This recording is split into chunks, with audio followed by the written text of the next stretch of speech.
Ομιλίες. Οι ομιλίες της Β κατηγορίας υπάρχουν Α, Β, Γ και μπορώ να πω ότι πρώτη φορά συμμετέχω μετά από τόσα χρόνια σε μια διαδικασία μαζική και δημιουργείται αυτή η κατάσταση με ευθύνη καταρχάς αυτών που έχουν την πλειοψηφία, αυτοί που κυριαρχούν και που δεν έχουν και τίποτα να φοβούνται. Αλλά τελικά αποδεικνύεται ότι έχουν να φοβούνται πάρα πολλά.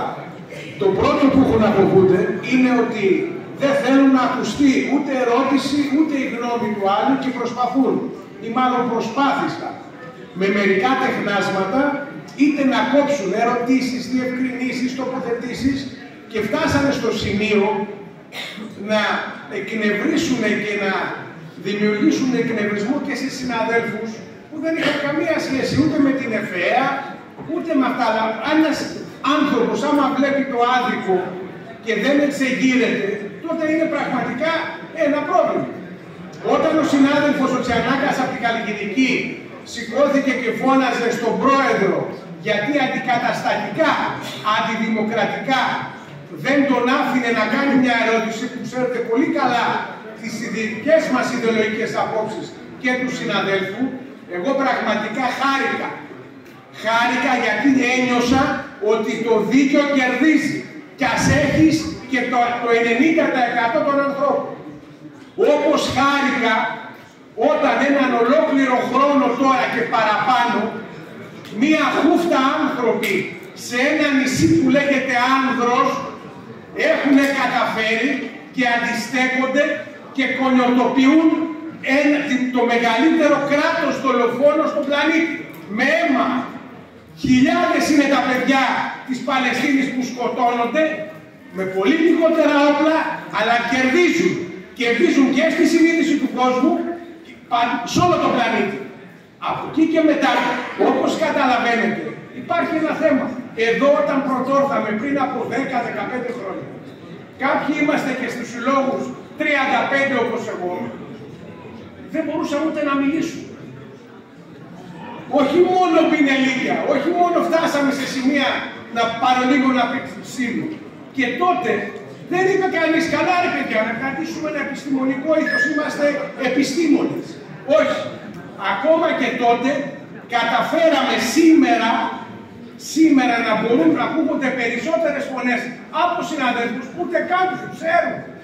Και έρχονται και λένε την αλήθεια, ξέρετε γιατί πονάνε. Γιατί πονάμε από αυτό που κάνουμε κάθε μέρα.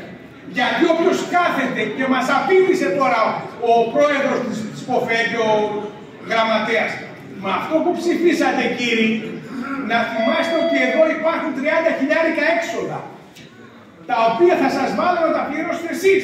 Αυτό μας είπε πριν. Και εγώ ρωτάω, γιατί δεν βάζει ρε πρόεδρε την να δώσει 30.000 να πάρει κανέναν υπάλληλο και να μην κάθομαι εγώ 2 ώρες να περιμένω στην αναμονή για να μου πει ένα κολοκωδικό για να συμπλοκάρει μου στο Ρουσία. Γιατί δεν τους λες, ας πούμε, τους έκανες μονοπόλιο, συμμετείχαμε κι εμείς σαν σύλλογος, σαν κλάδος, να γίνει μια εταιρεία μονοπόλιο και τώρα να είμαστε γραμμένοι σε όλα τα πράγματα. Να μην μπορούμε να κάνουμε τίποτα και μάλιστα και με ενθουσιασμό θα πάρει στην κάρτα της Ε. Από εκεί και μετά, εκείνο που θέλω να πω είναι το εξής. Το γεγονός ότι χάσαν την ψυχραιμία πάρα πολύ και ειδικά το Προεδρείο, γιατί στην ουσία το Διοικητικό Συμβούλιο απολογείται και εγκρίνει. Και 7-8 φορές ακούμε για την ξεφτυλισμένη Αθήνα, την ξεφτυλισμένη ΕΦΕΑ. Ποιοι?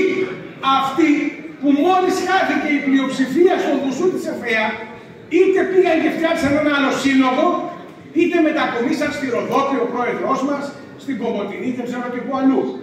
Δεν θέλω να σας στεναχωρήσω. Θα έρθει εκείνη η μέρα που δυστυχώς αυτοί οι άνθρωποι θα αναγκαστούν και αυτοί να μετακομίσουν. Θα πάνε σε κάποιους άλλους νομούς, ευτυχώς θα είναι εκτός Ελλάδας. Γιατί είναι η κατάσταση της δουλειάς μας τέτοια που βράζει ο κόσμος. Πονάει, υποφέρει. Και δεν είναι το θέμα ηλικιακό. Ο συνάδελφος που είπε για τα νέα παιδιά, αν ψάξει να δει τι γίνεται με τα νέα παιδιά, θα δει πόσοι φεύγουν. Γιατί δεν αντέχουν αυτή την κατάσταση. Δεν γίνεται να είναι όλοι με κάποια. Και το πρόβλημα δεν είναι να είσαι ακομμάτιστος ή κομματικοποιημένος. Το θέμα είναι με ποιον είσαι. Είσαι με τα συμφέροντα του κόσμου, του λαού ή με αυτό που κυβερνάει που θέλει να τα κλείσει. Τελειώνοντας, θέλω να πω ένα τελευταίο πράγμα.